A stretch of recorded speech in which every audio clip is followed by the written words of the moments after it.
Hello everyone, কেমন আছো সবাই? আশা করছি সবাই খুব ভালো আছো আর আমিও খুব ভালো আছি। তাই তোমাদের কাছে নিয়ে এসেছি আজকে একটা খুব স্পেশাল ভিডিও নিয়ে। ভিডিওটা হলো একটা স্পেশাল খাবার যেটা নাকি 1 ইয়ার প্লাস বেবিদের জন্য ভীষণ ভালো, ভীষণ ভালোভাবে ওয়েট গেইনিং একটা রেসিপি এবং একটা স্ন্যাক্স জাতীয় রেসিপি। তো তোমরা রেসিপিটা প্রথম থেকে ভালো মতো দেখো, আশা করি তোমাদের সবার ভালো লাগবে। দেখো, নিয়ে নিচ্ছি একটা মাখনার প্যাকেট আর আজকে বানাবো মাখনা দিয়ে লাড্ডু। হ্যাঁ, মাখনার সাথে থাকবে কিছু ড্রাই ফ্রুটস।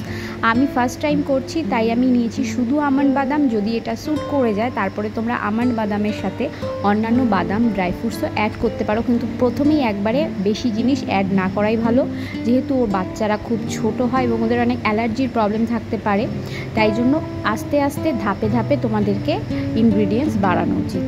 তো প্রথমে একটা খালি কড়াইতে মাখনা কিছুটা পরিমাণ নিয়ে আমি সেটাকে ড্রাই রোস্ট করে নেব। কড়াইটা ভালো গরম হয়ে গেলে তারপরে মাখনাগুলো দেবে, বেশি সময় লাগবে না। একটু ক্রাঞ্চি হলে পরেই নামিয়ে নেবে, একটু লাল লাল একটু কালো কালো হবে।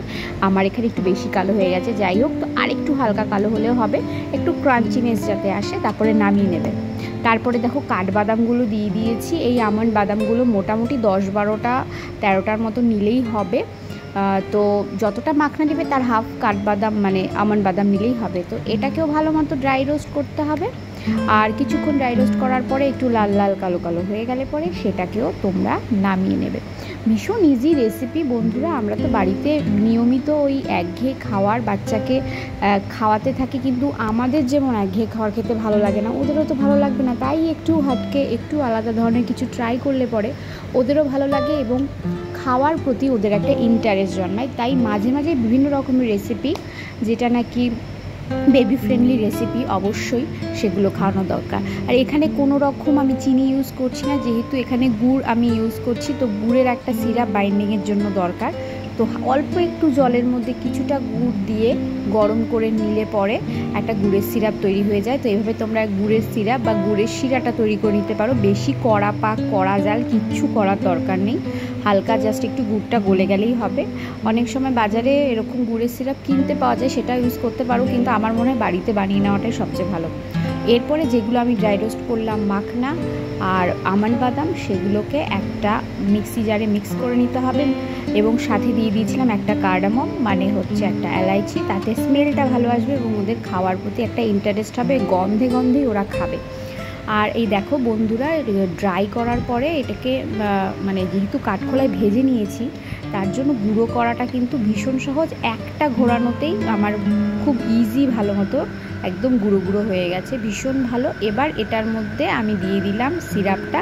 আমার মনে হচ্ছে আরেকটু সিরাপ লাগবে, তো আরেকটু সিরাপ দিয়ে দেওয়াই ভালো। প্রথমে অল্প অল্প করে দেবে, একবারে পুরোটা দেবে না, লুজ হয়ে যেতে পারে। এটা যেহেতু একটু নরম হবে তাই জন্য বেশি পরিমাণ সিরাপ ইউজ না করাই ভালো। অল্প দিয়ে দিয়ে আস্তে আস্তে স্টেপ বাই স্টেপ সিরাপটা দিয়ে এটাকে বাইন্ডিং করতে হবে। কিছুই না, যেভাবে আমরা অন্যান্য লাড্ডু করি বা আটার দলা মাখি সেরকমভাবেই মেখে নিতে হবে। একদম সহজ, 10 থেকে 15 মিনিটের মধ্যে এই গোটা রেসিপিটা কিন্তু রেডি হয়ে যায়। এই যে আমার লাড্ডু রেডি। আমি একদম অল্প পরিমাণ নিয়েছি তাই আমার 6টার মতো লাড্ডু হয়েছে। আর আমি এটাকে কিন্তু প্রিজার্ভ করেছি ফ্রিজে একটা এয়ারটাইট বাটিতে। তোমরাও এয়ারটাইট বাটি হোক বা জার হোক তার মধ্যেই প্রিজার্ভ করবে, বাইরে কিন্তু রাখবে না। যেহেতু এখন গরমকাল, শীতকাল হলে এটা তাও মোটামুটি 1 মাস বাইরে রাখা যাবে, কিন্তু যেহেতু এখন গরমকাল ফাঙ্গাস পড়ে যেতে পারে, ওই জন্য ফ্রিজে রাখাই ভালো। তো এটা আমি বাচ্চাকে খাইয়েছিলাম। দেখো, ও ফার্স্ট টাইম এটা খেলো, আমি ফার্স্ট টাইম বানালাম, বেশ ওর ভালোই লাগলো। আর এই খাওয়ার পরে 1-2 দিন একটু ফলো করতে হবে যে কোনো অ্যালার্জিস হচ্ছে কিনা। কোনো অ্যালার্জি না হলে তুমি এটাতে ক্যারি অন করতে পারো। তো আজকের ভিডিওটা একদম sugar free laddu, baby friendly 1+ year বাচ্চাদের জন্য। যদি ভালো লেগে থাকে লাইক শেয়ার সাবস্ক্রাইব অবশ্যই করবে, এবং যারা ফেসবুক থেকে দেখছো তারা অবশ্যই ফলো করে দিও। আর তোমাদের সাথে দেখা হচ্ছে পরের একটা ভালো ভিডিওতে। সবাই ভালো থেকো এবং সবাইকে অবশ্যই ভালো রেখো। চলো টাটা বাই বাই, আজকে এইটুকুই।